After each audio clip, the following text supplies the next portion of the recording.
Olá, Boa olá. noite. Boa noite, tudo bem? Tudo bem? Tudo bom com a senhora, doutora? Graças a Deus, tudo ótimo. Vamos prescindir do doutora, do senhora, tá? Pode ser. Tá ótimo. É assim que eu sou conhecida na Talentos, é assim que eu sou conhecida aí junto aos meus clientes, junto no meio musical, tá? Então, eles, para a gente falar de igual para igual. Ah, tá ótimo então, Elis. Obrigada. Gente, essa é a doutora Elis, tá? Ela tá aqui representando a Talentos. Eu vou dar uma coladinha rapidinho. Ela tem 15 anos de experiência jurídica. Ela é professora, ela é palestrante, ela é advogada e jornalista e atua na área de propriedade intelectual. Quer falar pra gente um pouquinho do como é seu trabalho, artista que você já trabalhou, se você puder falar?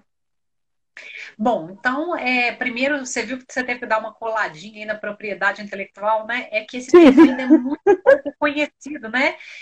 Não é tudo super normal, viu? É porque esse termo ainda é muito pouco conhecido das pessoas em geral, né? Quando as pessoas falam de direito, elas pensam em milhões de áreas, menos na área da propriedade intelectual.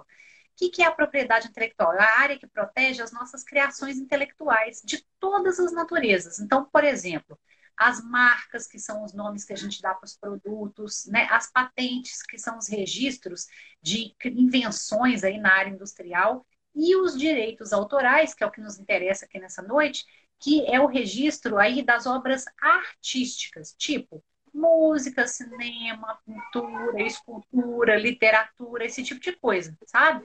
Então, tudo isso Uhum. tem lei protegendo e existe todo um mercado que gira em torno da proteção dessas leis, da correta aplicação das leis para que essas obras realmente circulem da maneira correta. E aí, esse é um mercado que eu amo, adoro, tenho uma formação em jornalismo também, em comunicação, então acho que concilia muito bem com a área do direito e acho super bacana levar esse conhecimento às pessoas para que as pessoas entendam o que é e com isso consigam respeitar, porque a gente só respeita aquilo que a gente conhece, né? Com certeza. A intenção da gente é justamente essa: trazer esse tipo de informação para o pessoal poder entender melhor mesmo como funciona. Já que o foco é o direito autoral, a gente queria que você explicasse para a gente, será não, perdão, você, Hum. explicasse para a gente o que é o direito autoral, como isso funciona de fato. Ok, então o direito autoral, pessoal, é o registro, tá? De obras, na verdade, de natureza intelectual, na área da cultura, na área da arte, tá? Na verdade, não é nem o registro, é a proteção que a lei dá para esse tipo de criação.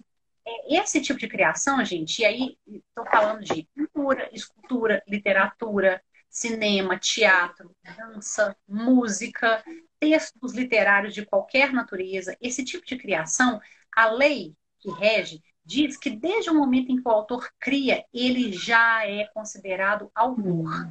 Ele já tem direito sobre aquilo ali, independentemente de registro, independentemente de reconhecimento do poder público. Se eu Hum, já é meu. E aí, o que eu posso fazer é fazer algum tipo de registro, por exemplo, um registro simples, tipo na Biblioteca Nacional ou outros mais que existem, apenas para me proteger de pessoas que queiram me roubar essa autoria. Mas eu já sou considerado autor desde o momento que eu crio. Então é um direito assim bem próprio do autor, sabe? Só que ele é muito sozinho para defender esse direito. A lei diz assim, ó, você, autor, tem o direito de autorizar ou proibir qualquer uso da sua obra. Só que a mesma lei que garante esse direito diz assim: você está sozinho nessa. Se alguém violar os seus direitos, você vai ter que ingressar com uma ação judicial contra essa pessoa, individualmente, entendi, tá? É bem entendi. nesse sentido. Então, na verdade, ele tem que se defender sozinho, né? Esse é o grande gargalo, assim. A gente tem no direito autoral, assim, uma questão que muita gente critica, diz que o direito é muito protetivo ao autor. E porque a lei fala que eu não posso fazer nenhum tipo de uso daquela obra sem autorização do autor. Nenhuma. Eu não posso utilizar para sonorizar ambiente. Vamos falar da música, né? Que é o que nos Uhum, interessa. Eu não posso utilizar para sonorizar ambientes sem autorização. Eu não posso executar essa música, não posso editar, não posso dublar, não posso traduzir, não posso criar uma nova versão, não posso fazer nada disso sem autorização do autor. Tudo uhum, depende da autorização do autor. E durante toda a vida dele, ele vai autorizar. E quando ele morrer, os herdeiros dele ainda vão autorizar em nome dele pelo prazo de 70 anos, contados da morte dele. Tá? Então, é um prazo gigante de proteção, né? Digamos uhum. assim. Isso é com relação ao direito que ele tem, tá? Agora, além desse direito que ele tem, então esse direito aí de autorizar ou proibir, por um outro lado, caso alguém viole esse direito, infelizmente não tem um órgão público que o autor possa recorrer, pedir ajuda, ir atrás, e ele vai ter que se defender sozinho aí, ele vai ter que apurar um por um esses casos, Nossa. e muitas vezes são vários, né? E acontecem o tempo todo, então ele não vai processar todo mundo normalmente, porque nós vivemos numa sociedade digital que não dá para ficar o tempo todo monitorando as redes para saber o que está cuidado ou não, né? Mas ele escolhe aqueles que ele realmente acha que estão muito ofensivos a ele, e contra aqueles aqui ele ingressa com ação judicial de dano moral, de dano material, de plágio, né, de violação autoral, tá? Então é assim. Entendi. E já pegando o gancho, então quando a gente, por exemplo, o que aconteceu? Que a gente pega e reproduz vídeos que ainda não foram oficialmente lançados, ou replica clipes de artistas em canais individuais, o clipe inteiro, isso a gente está infringindo a lei de direito autoral? Estão, tá? Existe uma infração, sim. Vamos falar um pouquinho agora, então, do direito autoral, neste momento em particular, que é um direito autoral muito no meio digital, tá? A gente está vivendo uma transição de um momento aí no que se refere a esses aspectos artísticos, culturais. A gente tinha, lá na época que a lei de direito autoral saiu, na década de 90, um direito autoral todo muito físico, analógico, né? CD, DVD. A pirataria efetiva, né? Isso, então aquele momento da pirataria efetiva, assim, né? Que era tudo ali naquele meio físico, tá? Então, isso era mais fácil controlar esse tipo de violação, porque você poderia realmente flagrar, né? Aqueles DVDs sendo vendidos falsificados, etc. Era mais difícil reproduzir a obra, essa é a verdade. Nesse momento digital, tudo é mais desafiador, tá? Porque tudo se reproduz com uma facilidade enorme. Qualquer pessoa tem acesso a ferramentas de edição, as próprias plataformas permitem isso, né? Assim, que qualquer pessoa poste, reposte, crie canais, crie perfis, né? De uma forma muito livre. Então, isso, tecnologicamente, a gente pode dizer que há muita liberdade, mas juridicamente a lei não mudou, tá certo? Ela não mudou em nada desde a década de 90. Então, o que acontece é que a interpretação da lei foi sendo toda adaptada para esse meio digital, tá? Então, como é que nós estamos hoje? Hoje nós estamos criando, as próprias plataformas estão criando mecanismos para permitir que o autor, né, que é o compositor da música, aliado com o intérprete, que é aquele que está ali dando aquela versão para a música, né? Que eles possam monitorar os usos que são feitos das suas músicas, tá? Então, hoje já existem ferramentas tecnológicas que as próprias plataformas disponibilizam para isso. Então, realmente, entrar, né, ir lá e utilizar a música desse compositor, desse intérprete, né, aquela versão, ou aquela música daquele compositor numa nova versão sem autorização, é violação de direito autoral. E é uma violação em meio digital, o que não significa que por estar no meio digital vai passar impune, tá? Muito pelo contrário, a gente está vivendo um momento de ferramentas tecnológicas que permitem essa identificação cada vez melhor. E aí estão sendo aprimoradas, mas está cada vez mais fácil o autor correr atrás desse prejuízo. E o que pode acontecer com quem posta? Pois é, o que pode acontecer aí com quem posta, tá? Quem posta, pessoal, em primeiro lugar, pode ter aí, tá? Uma consequência tecnológica também, que é o seguinte: como as redes estão cada vez mais monitoradas, tem ferramentas para isso, tá? Quando é feita aquela transmissão de uma obra em formato digital, né? Então, o que é uma obra em formato digital? Por exemplo, um fonograma. O que é o fonograma? É a música gravada, né? Ou um videofonograma, que é uma música gravada com imagem. Pode ser um videoclipe, né? Pode ser uma live que foi gravada, ok? Então, quando eu tenho uma transmissão dessa forma, ou mesmo uma live que é feita, né, que é aquela transmissão ao vivo, sem a devida autorização, tá? Ou seja, sem se consultar o compositor e o intérprete por meio das suas entidades de representação, que isso é uma coisa legal das pessoas saberem hoje também, tá? Normalmente os artistas, eles são representados por empresas que exercem esse direito de autorização ou não em nome deles, né? Uhum. As gravadoras, as editoras musicais. Então, hoje tem empresas que fazem esse gerenciamento. Então, se esse conteúdo é ali utilizado sem essa devida autorização, em geral, as plataformas bloqueiam essa transmissão, ok? Então, Uhum. todas elas desenvolveram ferramentas nesse sentido. Algumas são mais eficazes nesse bloqueio, outras menos, né? Sim. Algumas ainda estão engatinhando, outras já estão muito desenvolvidas. Então, assim, o próprio YouTube, né, que é uma grande plataforma para esse tipo de transmissão, ele tem a ferramenta do bloqueio. Então, Ele se dá ele copyright, ele derruba mesmo. exatamente, né? Então, se ele identificar que houve ali aquele uso sem autorização, ele derruba. Ele simplesmente derruba. Então, a primeira consequência, que é de âmbito tecnológico, é o fato de você ser bloqueado, né? Uhum. E às vezes é uma transmissão que você está fazendo, você toma aquele bloqueio no meio da transmissão, que é uma coisa muito ruim, Uhum. sob o ponto de vista jurídico, tá? Então, o que que você pode sofrer? Se for, por exemplo, você pode sofrer uma sanção do próprio ECAD, que é o órgão que representa os autores, compositores, no sentido de você sofrer uma multa, tá? E se não pagar essa multa é levada à justiça e o ECAD cobra lá. Além disso, você pode sofrer, é bem pesado. Além disso, você pode sofrer um processo judicial por parte dos intérpretes e dos editores musicais. Então, você tem as entidades que representam também essas categorias, tá? Isso pode acontecer. Uhum. E além disso tudo, existe a previsão do crime de violação de direitos autorais. Um crime mesmo, previsto no Código Penal, sabe? Que pode gerar, aí uma pena, obviamente não é uma pena tão pesada, mas pode acontecer, prestação de serviço à comunidade, Uhum. uma multa que vai para o Estado, a doação de uma cesta básica, pode gerar um processo penal contra essa pessoa pela Uhum. questão de casa, né? E até gerar uma consequência de natureza penal. E ainda pode gerar também uma ação de danos morais e materiais, tá? Uhum. Tanto por parte dos autores, quanto dessas empresas que os representam nas mídias digitais.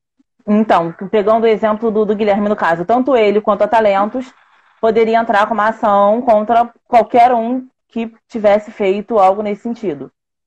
Isso, então olha que bacana. A Talentos, na verdade, ela é a editora do Guilherme, Uhum. né? Então ela representa os direitos do Guilherme perante essas plataformas digitais, né?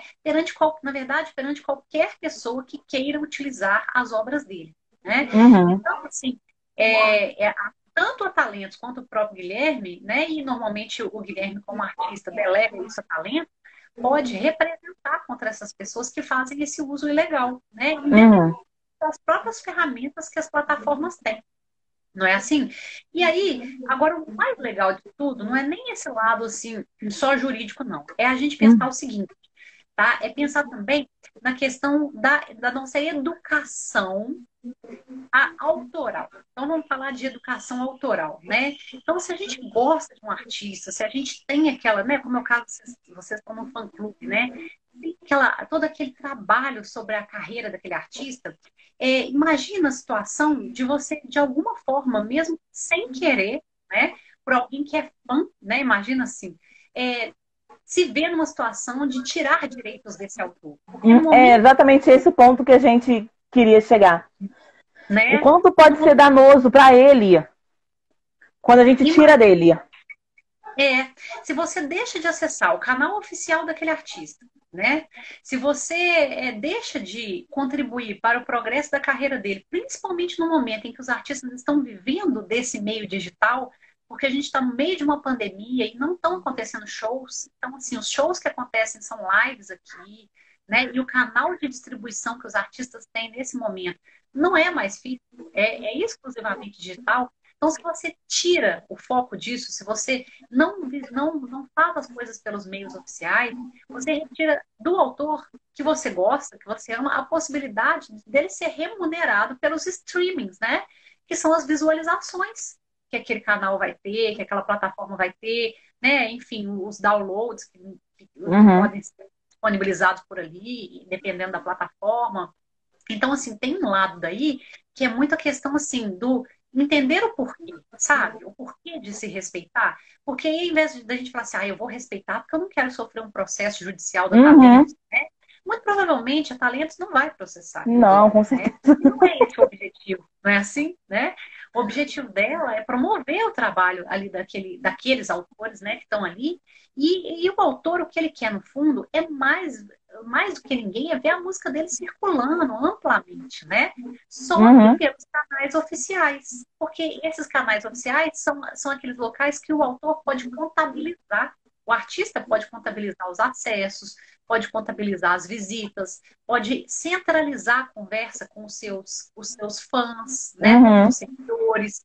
Então, se ele vai tendo ali, vai vendo vários canais pulverizados transmitindo ali as obras dele, além dele perder essas visualizações, esses streams, o direito sobre os streamings, ele também perde a centralização do contato com os fãs, né? Ele não consegue gerenciar porque aqueles canais não estão sob a gerência dele. Uhum. Tá entendendo? Então tem uma questão aí que é assim do entendimento da importância também da gente Sim. valorizar esses canais oficiais do artista. Então passa pelo direito, isso e é bom que se saiba que existe lei, existe punição, que as plataformas controlam, que os artistas acessam, mas mais importante do que isso é saber que quando a gente respeita isso, quando a gente está ali, quando a gente é fã e realmente valoriza os canais oficiais, espera, né, que as coisas sejam publicadas nos canais oficiais para depois retransmitir, etc. O que a gente está fazendo é valorizando e garantindo até a continuidade, o sucesso do artista que a gente ama, né? Uhum. Era mais ou menos essa ideia que a gente tinha. De tentar mostrar, né, conscientizar mesmo todos os fãs que a gente faz na empolgação de verdade. Poxa, lançou música nova, vamos botar pra frente, vamos fazer todo mundo escutar. Mas ao mesmo tempo que a gente toma a frente, a gente acaba atrasando. E no final quem perde somos nós fãs. Porque ele é menos monetizado e com isso é menos dinheiro de retorno para novas produções, para novas lives, para novas músicas. Então, na verdade, a gente entende que funciona como um ciclo. Né? Ele É produz, a verdade. gente consome, assiste, rende, ele produz mais pra gente. É verdade. E assim, eu que atuo aqui nesse, né? Você perguntou no início da live, assim, se eu poderia falar alguma coisa sobre os meus clientes, né? Então, assim, tenho alguns clientes nesse meio católico que alguns eu trabalho através da própria Talentos, então é legal que vocês saibam que o próprio Guilherme é meu cliente e eu tenho o maior prazer, a maior honra de trabalhar para ele, porque é um cara muito bacana, assim, Se né? a gente aqui do Palermo falar dele, é rasgação de seda, todo mundo já sabe que a gente é apaixonado no trabalho dele. E aquela família é muito linda, né? A família Muita dele, coisa. né? É muito linda, assim. E ele é um artista muito completo, né? Porque ele Uhum. compõe, ele canta lindamente, Ele compõe, ele canta, ele produz, faz e junto ele, tudo. e ele tem uma fotogenia Uhum. muito boa, né? Ele é muito bonito, se coloca muito bem, né? Nas Ele tem fotos, presença, gente. Ele chega, você vê que ele chegou, ele é imponente. né? Isso mesmo. E aí, assim, então, um maior prazer em trabalhar para ele, né? Eu também hoje faço assessoria jurídica do Padre Fábio de Mello, que também é uma grande Caramba. honra, né? Ele deu meu cliente há muito tempo que a gente está junto aí nessa lead aí, né? E é uma grande honra assim, tá junto com esses artistas. E tem artistas de outros segmentos também, que não católico, né? E é legal, assim, a gente ver como que o artista tem essa resiliência, sabe? Como que ele vai se adaptando aos momentos e como que hoje o meio artístico está lutando mesmo com essa questão da pandemia para que a arte, a cultura do nosso país, que não fique assim, a Deus dará, sabe? Porque tá Uhum. uma das áreas mais atingidas pela pandemia foi mesmo a área cultural, a área artística. Porque o artista hoje ele vive de show, essa é a verdade. Com Tem, certeza. né? Então, sem a A gente estava possibilidade de fazendo pesquisa sobre os streamings e o que entra é muito pouco. Então, o que dá retorno de verdade pro artista hoje é fazer show. E a gente está aí, vai completar 6 meses sem nenhum show e sem nenhuma previsão de retorno de show. Então deve estar exatamente. bem complicado. Exatamente. E a gente sabe que assim, a área cultural vai ser uma das últimas a voltar, porque não existe cultura sem aglomeração, né? Assim, nós estamos Sim. criando alternativas, mas show é aglomeração, né? Assim, festa é aglomeração. Então, assim, a gente tem que realmente pensar nesse tal novo cenário, sabe? Um novo palco para esses artistas, como um novo espaço de disseminação da arte. E pensar que esse meio digital, ele tem, na verdade, ele tem regras, né? Como todo meio físico. A gente às vezes tem a mania de achar que a internet é meio que terra de ninguém, que na internet eu posso tudo, que na internet A todo gente está mundo fala protegido atrás da tela do celular ou do computador, né? isso. E protegido pelo famoso anonimato, né? Ah, não, ali eu crio um perfil fake, ninguém sabe quem eu sou e eu falo o que eu quiser. Então é legal a gente saber também, eu atuo muito nesse meio do direito virtual, é assim que a gente chama, tá? É legal a gente saber que existem ferramentas também para identificação hoje das pessoas na internet. E nada disso é verdade. A internet, ela é uma mídia, para o direito, ela é uma mídia. Assim como eu tenho a TV, o rádio e outras mídias mais. Então, ali na internet, aqui, né, onde a gente está, valem todas as regras que valem para as outras mídias. As leis se aplicam à internet, o Código Penal se aplica à internet, o direito do consumidor se aplica à internet, o direito civil. Então, assim, tudo que vale nas outras mídias vale para aqui. E nós temos uma lei muito importante nessa área da internet, que se chama Marco Civil da Internet, e que responsabiliza os provedores de conteúdo, de acesso pelas eventuais lesões de direitos que acontecerem, pelos crimes cibernéticos, sabe? Então, assim, a gente está tendo aí agora a Lei Geral de Proteção de Dados, que está obrigando as empresas, ela acabou de entrar em vigor, está fresquinha, que está obrigando as empresas a identificarem o porquê que elas captam dados das pessoas e como elas vão utilizar esse dado. Então, a partir de agora, a gente não vai poder mais ficar preenchendo cadastro sem saber para que os nossos dados vão ser usados, sabe? Interessante. Aquela coisa que acontece muito de data center, de você entrar olhar um determinado produto na internet, depois você recebe um bombardeio de propaganda sobre aquele produto, né? Então, assim, isso não vai mais poder acontecer. Então, tem uma série de regras hoje de gestão de direito da internet. A internet, ela não é uma terra de ninguém. E ela nem é um refúgio para um momento de pandemia. Ela é uma mídia na qual vale toda a legislação do país e também com regras próprias e com capacidade cada vez maior de identificação das pessoas, ainda que elas queiram manter o anonimato. A Constituição Federal, ela fala assim, ó, é livre a expressão, né? Vedado o anonimato. Então, o que ela está querendo dizer? A gente pode falar o que a gente quiser, a gente tem a famosa liberdade de expressão, que todo mundo já ouviu falar dela, que é um princípio constitucional. Mas nesse princípio está dizendo, fale o que quiser, desde que você se identifique. Então, desde que você assuma a responsabilidade pelo que você falou, né? Isso. Não se identificar, criar um perfil falso, esse tipo de coisa, é considerado crime, né? Eu tenho a falsa identidade, que é um crime previsto para isso. Tá? Então, entendi. assim, ou seja, a gente tem que ter em mente que a internet nem vou falar que é futuro, é presente, chegou, entendeu? É a forma que a gente tem a partir de hoje de interagir, de se comunicar, e mesmo que depois que a pandemia acabar, eu não tenho a menor dúvida de que a internet vai continuar sendo uma grande fonte de interação para nós todos e para a cultura do país, sabe? Vai continuar sendo esse espaço de disseminação da cultura do país. Né? Porque nós falamos aqui dos aspectos ruins, que é essa coisa dos streamings, né? Da monetização ainda ser baixa, e é verdade, tá? Mas tem o lado bom, que é a gente consegue que o show chegue a qualquer lugar do mundo instantaneamente. Né? Ao mesmo tempo que é distante, ela traz uma proximidade enorme, né? Pois é, o próprio Guilherme, né? Você vê, é como se ele estivesse com a gente aqui, do nosso lado fisicamente, né? Ele tá distante fisicamente, mas ele tá perto. Porque como ele mesmo brincou, vocês estão na sala da minha casa, mesmo a 10 mil quilômetros de distância. Era como se de fato tivessem um na casa do outro, sentado tocando violão. Então, olha que paradoxo, né? Ao mesmo tempo que que a internet distancia um pouco porque as relações não são físicas, quando a gente se fala, como nós duas estamos falando aqui, nós estamos falando da casa de uma para a casa da outra, né? A gente não se conhece, mas eu estou te recebendo na minha casa e você está me recebendo na sua.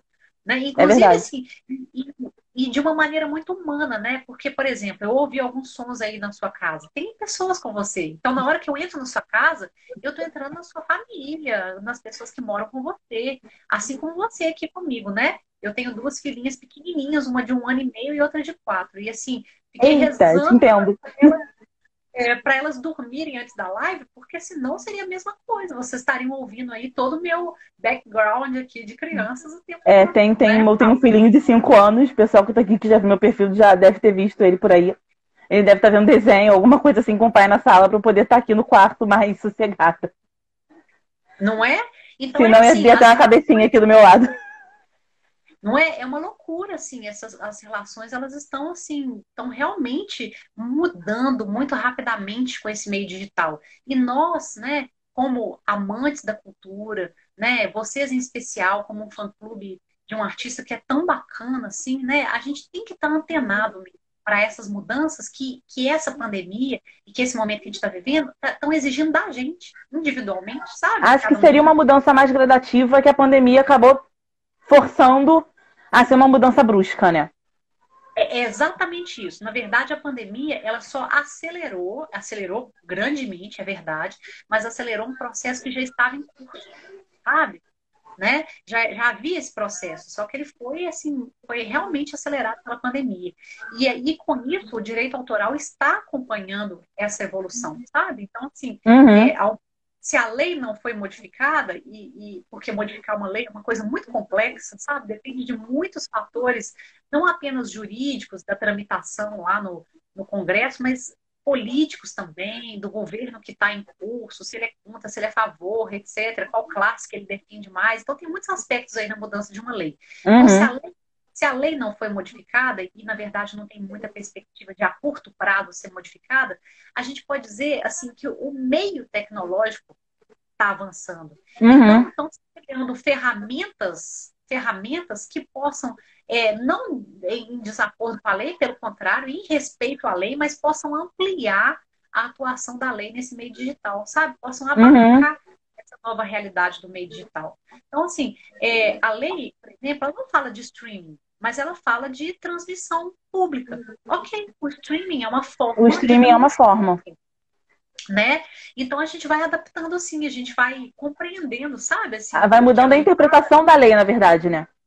isso, e adaptando a esse meio digital. E com isso a gente vai resolvendo os problemas que vão surgindo, sabe? Uhum, E o próprio ECAD, assim, é uma instituição grandiosa no Brasil, ela representa todos os autores brasileiros. Ele tem problemas, né? Nós sabemos que tem, tanto é que o ECAD foi objeto de uma CPI há alguns anos atrás, por motivos muito políticos, mas enfim, isso não vem ao caso, tá? Então, assim, nós sabemos que ele tem problemas, mas ele é uma entidade legítima dos autores. O ECAD, é legal que vocês saibam, gente, ele não é do governo, né? Ele não é uma entidade pública, ele não tem nenhuma ligação com o poder público. Ele é uma entidade que congrega todas as associações que fazem gestão de direitos de autor. Então, os autores se filiam a essas associações e o ECAD cobra os direitos autorais em nome dessas associações, em nome desses autores. Então, na verdade, ele representa esses autores, entende? Então, assim, uhum, os autores e todos os autores brasileiros musicais se filiam ao ECAD. Por quê? Porque ainda que eles ganhem bem pouquinho com o direito autoral, e ganham bem pouquinho, é melhor do que nada. Eles uhum, só têm essa opção para poder receber direitos autorais por qualquer execução pública musical das músicas deles, seja na uhum. internet, ou seja num show, seja numa festa, nesse momento exclusivamente na internet, Na né? internet. Mas no momento normal, na vida normal, antes e pós-pandemia, também de shows, festas, sonorização ambiental de Hum. academias, de consultórios de dentista. Sabia que isso tudo também gera Ah, direito autoral para artista? É verdade, tá? Então, assim, o ECAD, ele cobra, inclusive, de sonorização ambiental, que liga música ambiente, ainda que seja rádio, olha só, ainda que seja rádio, né? Eu ligo o rádio lá no meu consultório, na antessala do meu consultório médico. O consultório tem que pagar ECAD, e vai pagar pela área que está sendo sonorizada, caramba. então, assim, pela quantidade de pessoas potenciais que podem ouvir Uhum, música, e não pela quantidade de músicas tocadas, entendeu? Mas sim entendi. pela quantidade de gente que vai ouvir. Se for um Uhum, evento, também o critério é esse. Quanto maior o evento em termos de público, mais caro o valor que paga ao ECAD. E aí os artistas recebem, os autores recebem uma parte, os intérpretes recebem outra parte, e as associações às quais eles são ligados recebem outra parte. E o próprio ECAD fica com uma parte dessa arrecadação. Então, Nossa. assim, todo um sistema, entende? Tem um sistema em torno disso, assim, muito bem organizado, com essas Uhum. divisões. Volto a repetir, tem críticas? Tem, né? As planilhas são de difícil acesso, compreensão, é um sistema muito grandioso, enfim, tem falhas, tá? Mas existe e é amplamente utilizado pelos autores. E não é uma criação brasileira. Mundo afora, países aí, mundo afora, têm entidades de gestão, como é o ECAD, e fazem esse tipo de gestão em nome dos seus autores. Então, a gente não criou, a gente Uhum. copiou de outros países esse modelo. Entendi. Entende? Nossa, é bem grande então, né? Bem maior do que a gente imagina. Bem maior, tá? É bem maior. E existe todo um mercado em torno disso, porque além dessas entidades que representam os autores, eu tenho também as entidades que representam, tá, as editoras. Eu tenho a UBEM, que é a União Brasileira de Editores Musicais, que vai representar, então, aí esses escritórios, como é o Uhum. caso da Talentos, que fazem essa gestão de direitos dos artistas. Então, a Uhum. UBEM também luta aí por esses direitos aí das empresas que atuam nesse setor. Porque é tudo muito segmentado, né? Tem Uhum. uma pessoa para fazer cada coisa. Então, assim, é legal conhecer um pouquinho desses bastidores, né? Saber que por trás daquele artista que a gente vê ali, que tá ali, né? Igual às vezes o Guilherme está ali despretensiosamente, parece, né? Em princípio, fazendo ali uma transmissão, uma live, né? E tal, tocando para vocês, e parece que ele simplesmente pegou ali o violão dele, está na sala tocando, e saber que ele por trás tem toda uma estrutura, sabe? Uhum. Toda uma estrutura de plataforma, dá talento, gerindo isso, preparando aquela live, fazendo a divulgação, A própria né? E transmissão, né? Ainda mais a tanta distância, eu imagino a dificuldade, o trabalho que isso não tenha dado. pois é, me contratando, né? Eu fazendo os contratos com as empresas que estão por trás disso aí, que são muitas, né? Então, Uhum. assim, sabe, tem todo um trabalho de bastidores, assim, e que continua tão forte ou mais do que antes da pandemia. Ou seja, isso não é Uhum. exclusivo do meio digital. O meio artístico-cultural precisa desses bastidores, assim. Né? Então é legal, isso também faz com que a gente pense mais e ainda em valorizar o Uhum. trabalho do artista, né? E em valorizar os canais oficiais dele, né? Ou seja, Sim, você não está tudo valorizando só o artista, né? Você está valorizando tudo que gira em torno dele, todo o trabalho que acontece em volta para que ele chegue até a gente. isso. Então, tô vendo aqui, né, uma pessoa comentando edição, sim, então, todo o trabalho de edição, todo o trabalho de bastidores, de contratos, todo o trabalho de empresarial mesmo, né? Uhum. E pessoas, na verdade, quando a gente valoriza o artista e os canais oficiais dele, a gente alimenta a cadeia cultural, que é uma cadeia composta por várias pessoas, né? Então na verdade, alimenta o sistema, um sistema que não pode morrer, porque é a nossa cultura, né? Principalmente São os agora na nossos pandemia, né? exatamente, principalmente agora na pandemia, que a cultura é uma das áreas que está agonizando, sabe? Então a gente precisa fazer a nossa parte, sabe? Precisa mesmo valorizar os artistas que a gente gosta, sabe? Assim, se engajar nas campanhas que eles lançarem, participar das lives, divulgar as lives deles, enfim, congregar, unir as nossas forças para que esses artistas possam passar por esse momento da pandemia da melhor Uhum. forma possível. Entende? Assim, Sim. com as limitações que tem, né? Mas da melhor forma Uhum. possível. E isso traz É, até um pode conforto falar. emocional também, sabe? Isso também traz um conforto emocional para o artista, saber que ele não está sozinho nessa, sabe? Uhum. Que, que os fãs, que as pessoas compreendem que é um momento de unir forças. Uhum. Eu acho que dessa iniciativa isso que eu acho que foi o mais legal, porque assim, foi a gente com outros fã-clubes, o Mundão Rosariano que tá aqui, o UFC Guilherme de Sá, que a gente começou a ver que o pessoal tava soltando, e não, peraí, a gente não vai postar nada agora. Vamos segurar pra gente dar valor pra tudo que gira em torno dessa. Pra gente, como você falou, é uma simples live, ele tá lá sentado cantando pra gente. Mas tem toda uma engrenagem por trás disso para que essa live chegue até a gente. Isso precisa ser valorizado, isso precisa ser divulgado vindo do artista, vindo da produtora, vindo de vocês, para que chegue a mais e mais pessoas, mas vindo deles. Para que não seja um crescimento nosso, quanto perfil, quanto fã-clube, quanto canal, mas seja o crescimento do canal dele, do perfil dele, da arte dele e do trabalho dele. Acho que essa é a grande questão, o grande ensinamento que a gente pode tirar. É isso mesmo, eu te ouço falar tudo isso e eu fico feliz, tá? Fico muito, sabe por quê? Porque além de advogada, eu sou professora universitária há muitos anos, sabe? Eu sou professora há 15 anos. Eu acredito na força da educação, sabe? Eu acho que a educação, ela é a mola propulsora da mudança no mundo, da evolução, ao invés da revolução. A revolução se faz com a guerra, né? A evolução se faz com a educação. Entende? Então, eu acredito que quando as pessoas se conscientizam, quando elas entendem as coisas, elas começam a agir daquela forma, não porque uma lei obriga, ou porque alguém está dizendo que é o certo, mas porque elas já compreenderam, internalizaram a importância de agir daquela forma, né? Então, assim, é muito mais fácil eu respeitar um direito, eu agir de uma determinada forma, quando eu entendo por que eu estou fazendo aquilo, quando eu acredito naquilo. E a educação em qualquer área, ela tem esse poder transformador. Então, na área jurídica, ela tem também um poder muito transformador.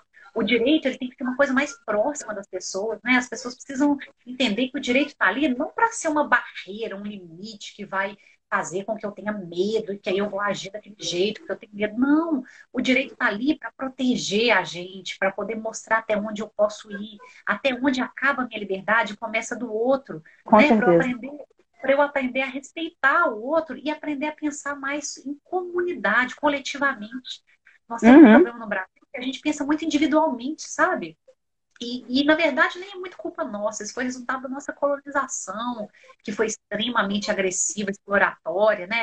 A gente teve que se virar nos 30, desde a nossa fundação. A gente é fruto, né, de tudo que a gente foi criado desde sempre. Exatamente. Mas, assim, cabe a nós mesmos reverter isso, né? Revertermos isso. A gente tem esse poder também, né? Na medida que a gente compreende isso, fala, peraí, esse é o nosso passado histórico, é o nosso legado histórico, mas a gente também tem, por outro lado, uma solidariedade, né? A gente está vivendo um momento de esclarecimento maior, né? Da democracia, um momento de democracia um pouco mais amadurecida, independentemente do que esteja no poder, né? Eu não estou falando de política, eu estou falando de cidadania, de exercício de, sabe, de capacidade de compreender e exercer direitos. Então, assim, a gente está vivendo um momento de maior maturidade disso. Então, assim, eu acredito de verdade no poder da educação. Então, assim, esse tipo de live, sempre que quiser me convidar, eu estou às ordens, eu adoro fazer. Porque quando eu penso que essa mensagem chega para mais pessoas, até mais pessoas do que a minha sala de aula é capaz de comportar, eu fico extremamente feliz, viu? De verdade, é um prazer enorme. Obrigada, a gente que agradece a disponibilidade de estar aqui com a gente. Pois é, tô vendo aqui a Isabel Cristina falar que a educação leva ao respeito. É isso aí, Isabel, é exatamente isso, sabe? Respeito é um princípio da educação que a gente só é capaz de desenvolver isso quando a gente está maduro o suficiente, né? Quando o Estado também permite a gente as condições mínimas de sobrevivência, sabe? De viver com dignidade, né? A gente às vezes fala muito de marginalização, dessa questão da violência, mas a violência ela é o resultado da ausência de educação, entende? Eu não posso exigir das pessoas respeito, né? Eu não posso exigir esses valores básicos quando as pessoas não têm um mínimo, que é a educação, né? Acesso à educação. E olha, pessoal, a educação jurídica é extremamente importante também, tá? Tão importante quanto a educação básica. Né? Não adianta nada a gente saber matemática, geografia, história, se a gente não sabe os nossos direitos e deveres, né? Então, assim, acho que é muito importante a gente investir nisso também. Noções de cidadania, né? Você sabia que cidadania, na verdade, é exercício de direitos, tá? É cidadania, então todo mundo fala tanto disso, né? Acho que cidadania é votar. Votar é um ato de cidadania, mas não é sinônimo, né? Cidadania é exercício de direitos. E eu só posso exercer direitos quando eu sei que eu os tenho, concorda? Né? Se eu não sei, como é que eu vou exercer? Né? É isso. Mas, enfim, vamos voltar aqui para o objetivo da live, né? Estou vendo aqui que a Andrea está colocando aqui uma questão, né? É isso que eu estava olhando. Imprenta? Uau, eu também quero saber. Me conta aí. Então, eu sou uma das representantes do fã-clube. Tem mais 5 pessoas aí junto, que é a Rafa, a Roberta, o Kes e a Loren. E, na verdade, a dificuldade que a gente tem muitas vezes é o distanciamento do artista. Não é com todo artista que a gente consegue ter esse contato que a gente tem com a Talentos. Infelizmente, tem muitos que têm, de fato, mesmo no meio virtual, existe essa distância.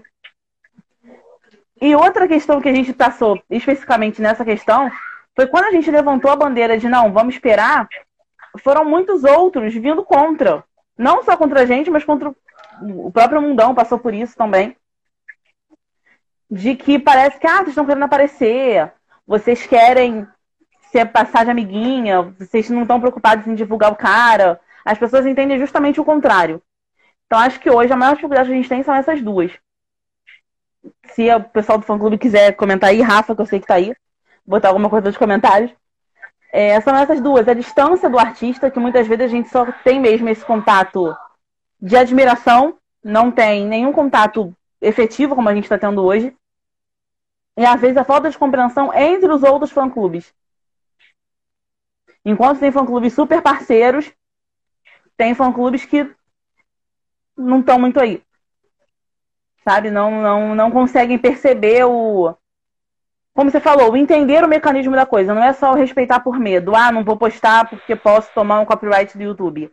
Não vou postar porque eu estou atrapalhando o trabalho daquele que eu admiro. Acho que são essas duas maiores questões assim, que a gente passa. Foi legal você falar disso, porque eu também, eu queria parabenizar a Talentos por essa iniciativa, assim. Eu acho que, e ela colocou eu achei muito legal a frase que a Talentos colocou na chamada dessa live, que foi assim, o que seria o artista sem os seus fãs, né? E é uma verdade, né? É uma via de mão dupla, assim. O artista só existe porque existe quem o admire, né?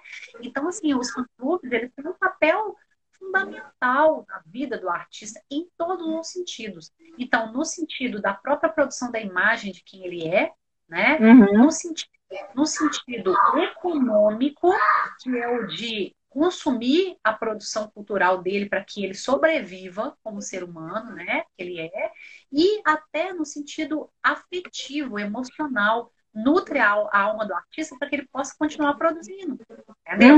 Então, assim, o fã-clube, na verdade, ele nada mais é do que a organização dos fãs, né? De iniciativa dos próprios fãs no sentido da admiração do artista. Então, assim, é fundamental o trabalho dos fã-clubes. E aí a Talentos realmente, né? A Neinha tá colocando aqui que ela é sensacional mesmo. É mesmo. Quando ela faz uma iniciativa dessa, né? De trazer o fã-clube para dentro da Talentos, para conversar, para debater questões que são importantes, né, para o fã-clube, ela abre assim, um precedente histórico, assim, inclusive para as outras empresas nessa área. Olha, o caminho é por aqui, o valor dos fãs, que você vai estar valorizando o seu artista. Vamos escutar também o que eles também têm para falar, porque eles vão trazer retorno para a gente, né? Exatamente. Então, assim, eu acho que o Guilherme está em ótimas mãos. Mesmo, com certeza. Né? Estou suspeita para falar, porque sou advogada da Talentos e sou advogada dele também, né? Mas acho que, assim, essa parceria é realmente sensacional. Não, logo depois que teve o Vozes, que a Talentos anunciou que estava com ele, nossa, a gente comemorou muito. Não é? Então... A gente comemorou muito. E a Leozinha, a Andréia são parceiras de muitos anos, assim, sabe? Então, assim, são pessoas que são de uma... Além de ter um coração enorme, são de uma competência técnica, sabe? Uma competência para estar à frente desse trabalho que assim, é louvável, assim, muito, muito legal.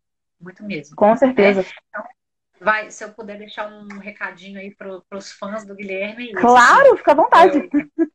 Então, pessoal, assim...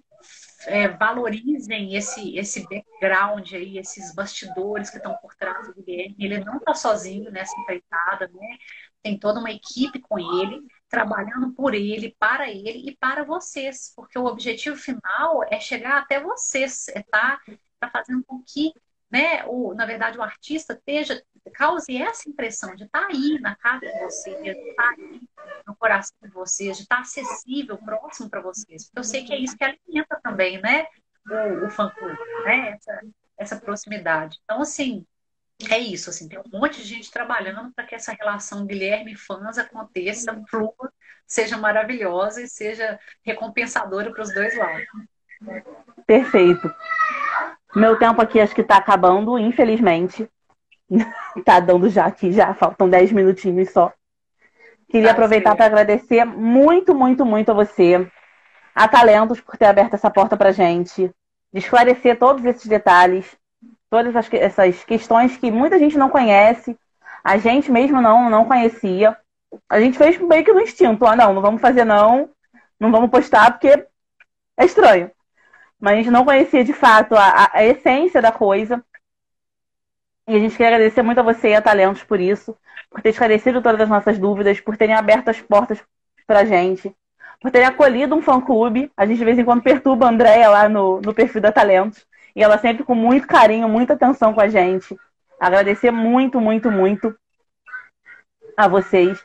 Agradecer por gerirem a carreira do Guilherme. A gente, como fã-clube, fica meio bobo. Porque há um ano atrás, um ano e meio atrás, a gente, enquanto foi do Guilherme, sofreu. E quando a gente viu tudo se resolvendo, a Talentos assumindo, a gente viu, caramba, tá acontecendo de fato, ele vai seguir, a gente não vai ficar sem Guilherme. Então pra gente também foi uma vitória muito grande. E só dizer muito obrigada mesmo por tudo que vocês fazem e fizeram hoje pela gente. Olha, nosso prazer foi todo meu, tá? Estou aqui, estou à disposição sempre que vocês precisarem.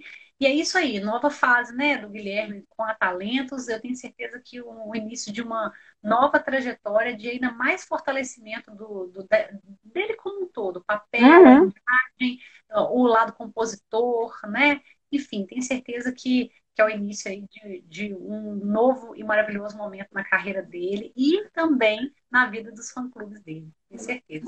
Certinho. Se Deus quiser, vai dar tudo certo. Na mão da Talentos não tem como dar errado. Na sua mão não tem como dar errado. Você deu uma aula pra gente aqui hoje. Maravilha. E agradecer também aos fã-clubes que fecharam com a gente essa iniciativa. O Rafa, da Mundão Rosariano, o pessoal da FC Guilherme de Sá, o pessoal do Tio Meduso, que estava aí com a gente não é bem um movimento, mas essa iniciativa que a gente teve de tentar esclarecer de alguma forma tudo que estava rolando aí nesse final de semana. Isso aí. Então, pessoal, boa noite. Até uma próxima oportunidade. Vocês têm os meus contatos lá no canal da Talentos, tá? Então, lá tem os meus contatos, tem o meu perfil aqui no Instagram, as minhas redes sociais. Fiquem à vontade para me contactar sempre que precisarem. É isso aí. Bora, bola para frente. Bola pra frente. Obrigada, gente. Uma boa noite para todos. Tá? A gente vai deixar a live salva aqui no IGTV. Quem não conseguiu assistir, pode assistir depois. Tá bom? Fiquem todos com Deus. Tchau, tchau. Tchau, tchau.